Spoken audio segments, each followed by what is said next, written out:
Muy buenos días, amados hermanos y amigos que nos escuchan en esta mañana gloriosa.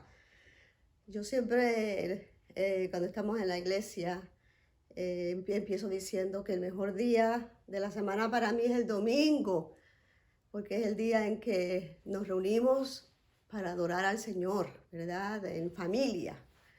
En esta mañana, una vez más, vamos a estar reunidos en familia para adorar al Señor a través de estos medios. Eh, el tema de esta mañana es un tema muy interesante. El gozo del Señor, que mucho lo estamos necesitando en estos tiempos que estamos viviendo, ¿verdad? No hay nada para el cristiano, no hay nada, ni nadie, ninguna cosa, por grande y terrible que sea, que pueda quitar ese gozo que el Señor ha puesto en nuestros corazones, porque sabemos en quién hemos creído y sabemos que Él nos guarda, nos cuida y nos protege. Y si algo nos llegara a pasar, sabemos para dónde vamos, para un lugar mucho mejor que este en el que estamos viviendo. Así que ese gozo tiene que permanecer. Agárrense de ese gozo, hermanos.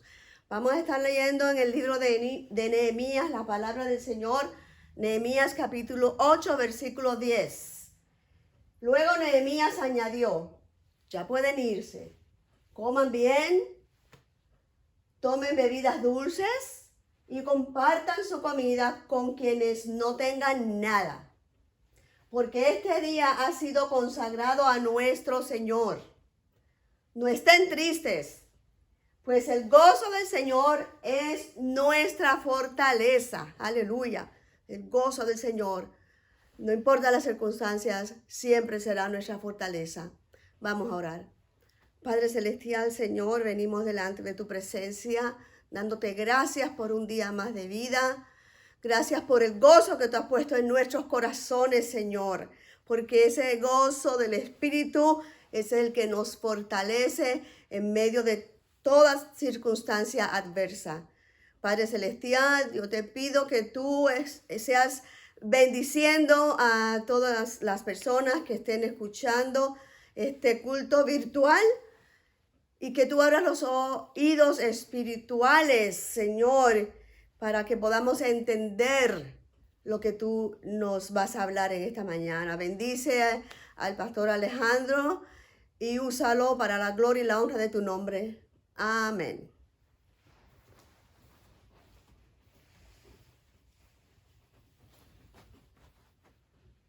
Bueno, Dios les bendiga a todos. Es una bendición poder compartir la palabra de Dios. Como ustedes pueden ver, pues, estamos aprendiendo a movernos en este sistema.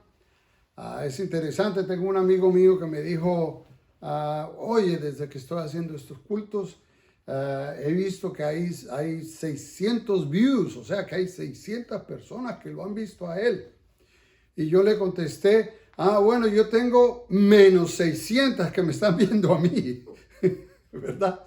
Bueno, pero lo importante es que alguien haya sido tocado y que haya personas que nos estén escuchando. Yo sé que los soldados y los lindos hermanos de Citadel sí están pendientes de esta producción. Y bueno, ya ustedes saben que se está acercando el tiempo de nuestra partida también. Y ojalá que podamos disfrutar estos últimos mensajes. Hoy vamos a hablar del gozo. Esa palabra me fascina.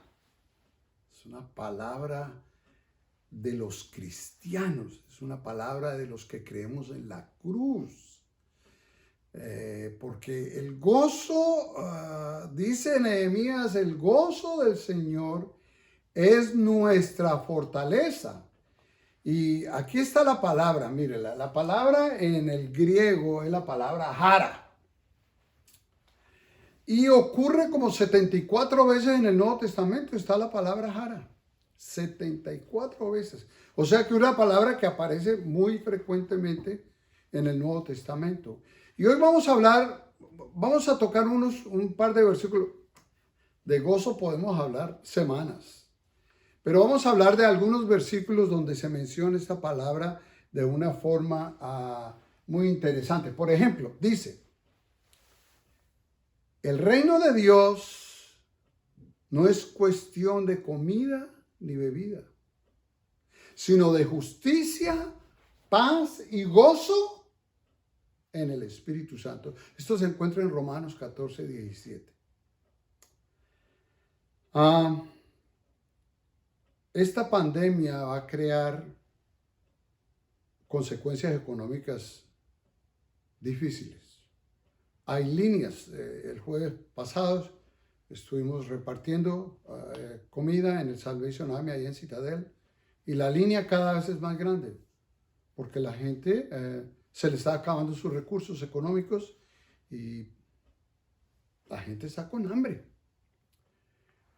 Yo me acuerdo la primera vez que escuché este versículo, hace como 45 años, en una pequeña iglesia en Bogotá, Colombia.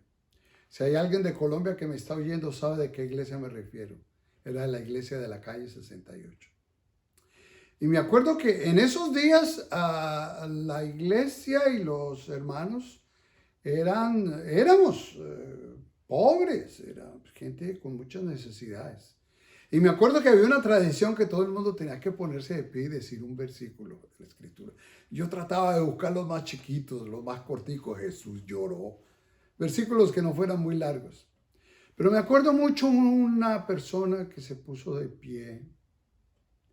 Y yo podía ver que esa persona estaba en necesidades económicas grandísimas y a lo mejor con hambre.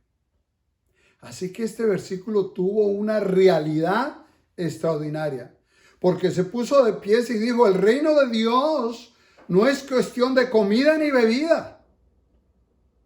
No es cuestión de comida ni bebida. No es cuestión de llenarse el estómago, sino de justicia, de paz y de gozo en el Espíritu Santo. Ese es el reino de Dios. O sea, el reino de Dios es espiritual. El reino de Dios va mucho más allá de las necesidades que podamos tener o de los que nos rodean. Voy a mencionar ahora otro pasaje extraordinario de la Escritura. Curiosamente, yo escogí este tema al principio de la semana y lo puse en el Facebook de que esto íbamos a predicar. Y cuando lo puse en el principio de la semana, después vi en el Facebook que el futbolista colombiano Falcao y su esposa traían una meditación de la palabra interesante y era sobre este pasaje de la Escritura. Porque esto se encuentra en Hechos capítulo 16. Ojalá que ustedes lo lean ahí en su casa porque hay que hablar de un modelo del gozo. Hay que hablar de un ejemplo del gozo. Hay que hablar de qué significa esa palabra en este momento de pandemia. ¿Qué significa el gozo en este instante? Y dice así, este es Pablo y Silas, el Espíritu Santo por medio de un ángel les había dicho, pasen a Macedonia y vamos a ir a una misión y vamos a predicar allá en esa área. Dice que entonces ellos llegaron allá, empezaron a predicar. Y bueno, Pablo y Silas hablaban con un poder y con una autoridad que la gente los seguía. La gente iba detrás de ellos. La gente estaba siendo tocada por el poderoso mensaje del Evangelio. Y en la historia dice que había una mujer ahí, una chica, que la estaban explotando. Había explotación en esa época. Había human trafficking. Había tráfico humano en esa época. Y a ella la usaban como adivina. Y ella les gritaba cuando los veía a ellos. Estos son hombres que vienen de Dios y hablan del Dios Altísimo. Y aunque ella decía una verdad, Pablo entendió que estaba siendo explotada, que estaba siendo dominada y que estaba siendo usada. Así que Pablo en su estilo reprendió ese demonio. La mujer quedó liberada y se levantó el pueblo. Los que la manipulaban a ella levantaron a la ciudad, levantaron el pueblo y se vinieron en contra de Pablo y Silas. Los pusieron presos, les elevaron cargos falsos. Y aquí empieza la aventura de ellos. Dice, Después de haberlos azotado, ¿cuánto? Mucho. Ahí está. Los azotaron mucho. En esa época, 40 azotes podía ser la muerte. Punto. Las heridas que eso dejaba podrían producir la muerte. Dice, después de haberlos azotado mucho, los echaron en la cárcel, mandando al carcelero que los guardase con seguridad. En otra versión dice que los guardase con su vida. El cual, recibido este mandato, los metió en el calabozo de más adentro y les aseguró los pies en el cepo. Una situación aquí bastante difícil. Vamos a analizar un poquito lo que estaba sucediendo aquí. Primero que todo, ellos están predicando el evangelio, obedeciendo a Dios y sin embargo los meten presos. Los cristianos a veces creemos que porque creemos en el Señor no pasamos por pruebas, no pasamos por problemas. Bueno, aquí hay un ejemplo de alguien que obedeciendo a Dios está en la cárcel. Y amarrado a un cepo, los pies, o sea que estaban inmovilizados. Además de que estaban heridos con 40 azotes cada uno de ellos. Era una situación difícil. Algunos he oído que las cárceles en esa época las hacían en las cloacas, o sea, en el sistema de alcantarillado de la ciudad. O sea que eran unos huecos con rejas y el cepo era para que no hubieran. O sea que era un lugar nauseabundo, oscuro, a mejor apestoso. Era una situación difícil, peor que cualquier pandemia. Ahí estaban Pablo y Silas. Pero miren el versículo 25, por eso lo he puesto en rojo. Pero a medianoche, orando Pablo y Silas, cantaban himnos a Dios y los presos los oían. Vamos a analizar un poquito ese versículo. Dice que a la medianoche, o sea que ya llevaban horas de estar ahí amarrados en ese cepo.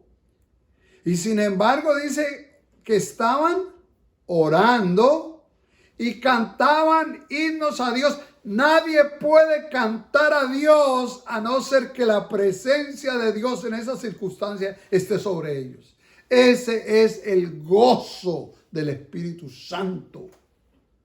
Oh, si hay algo que el diablo nos quiere quitar es el gozo, porque él sabe que un cristiano con gozo es un cristiano de victoria. Él sabe que si una persona está gozosa, el diablo está derrotado. La pandemia está vencida. Así que estaban ellos cantando himnos. Mira cómo termina el versículo, interesante. Y los presos los oían. ¿Qué significa eso? Ahí habían malhechores, ahí habían traficantes, había gente mala ahí. Pero ellos dirían, estos dos hombres son inocentes, no han hecho nada. Y están siendo azotados, están siendo maltratados, privados de la libertad. Pero qué escándalo había en la prisión, mírenlos cantando himnos. Yo no sé si Pablo tenía una voz hermosa. Yo no sé si Silas era un cantante extraordinario y ahí no habían instrumentos, pero yo creo que ese himno lleno de gozo era hermosísimo, era una canción, una alabanza y los presos estaban atónitos. Mire, hermano, el gozo del Señor es el mejor instrumento evangelístico. Si usted quiere ganar gente para Cristo, llénate del gozo del Señor. Dígale al Señor, Señor, yo necesito tu gozo para poder pasar esta pandemia. Vamos a seguir un poquitito más. Entonces sobrevino de repente un gran terremoto. Mira, el gozo produce liberación. De tal manera que los cimientos de la cárcel se sacudían y al instante se abrieron todas las puertas y las cadenas y de todos se soltaron. ¿Recuerda los cepos que le habían puesto a Pablo y a Silas? Se soltaron. De momento se terminó el himno y estaban libres. Podían irse para sus casas tranquilos. Oye, este pasaje es extraordinario.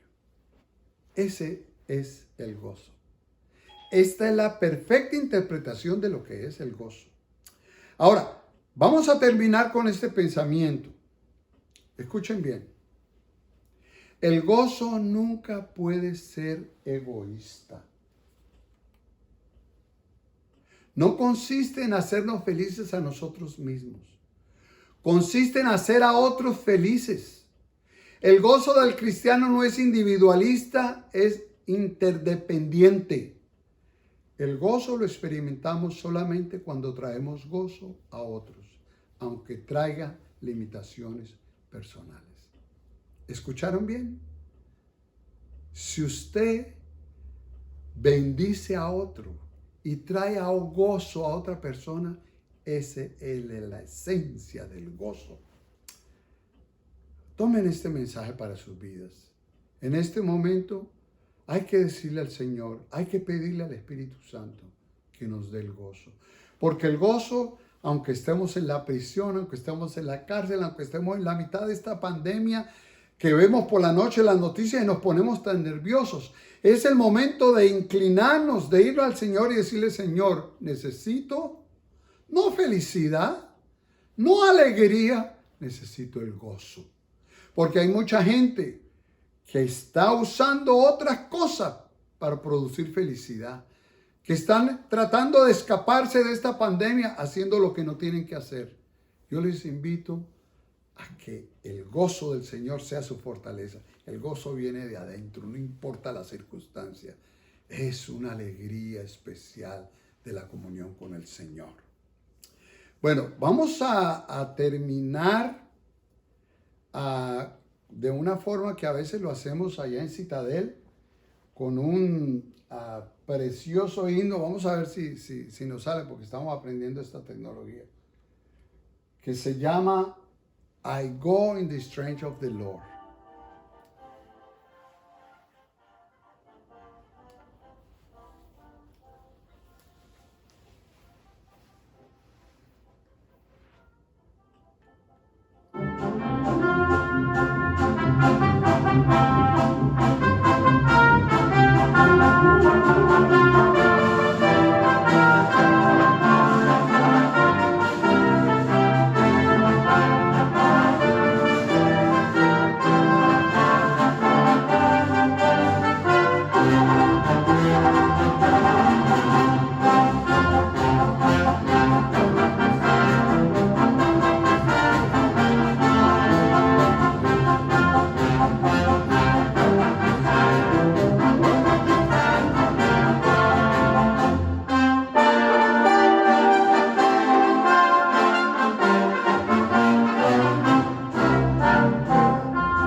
Bueno, vamos a despedirnos en oración.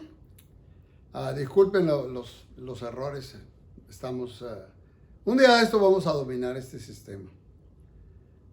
Pero quisiera hacer una oración y no quiero perder la oportunidad de hacer una invitación. Si no conoces al Señor, yo no sé qué circunstancia está pasando usted hoy. A lo mejor estás amargado, a lo mejor dicen que la violencia doméstica está rampante porque hay gente que no está acostumbrada a estar con su esposa 24 horas al día. Si hay una situación difícil, quiero orar por ti. Quiero que extiendas levantes tu corazón, a lo mejor con tu esposa, a lo mejor con tus hijos. Este es un tiempo a lo mejor para unir a las familias. Y quiero hacer una oración. Si no conoces al Señor, recíbelo en este momento en tu corazón. Dígale: Señor, te acepto como mi Salvador. Perdona mis pecados. Bendice mi familia y bendice mi vida. En el nombre de Jesús oro, dándote gracias, Señor. Amén y amén. Dios los bendiga. Nos vemos la próxima semana. No olviden que pueden llamarnos. No olviden que pueden mandarnos un mensaje de texto. Nosotros estamos siempre pendientes. Y nos vemos el otro domingo. Dios les bendiga.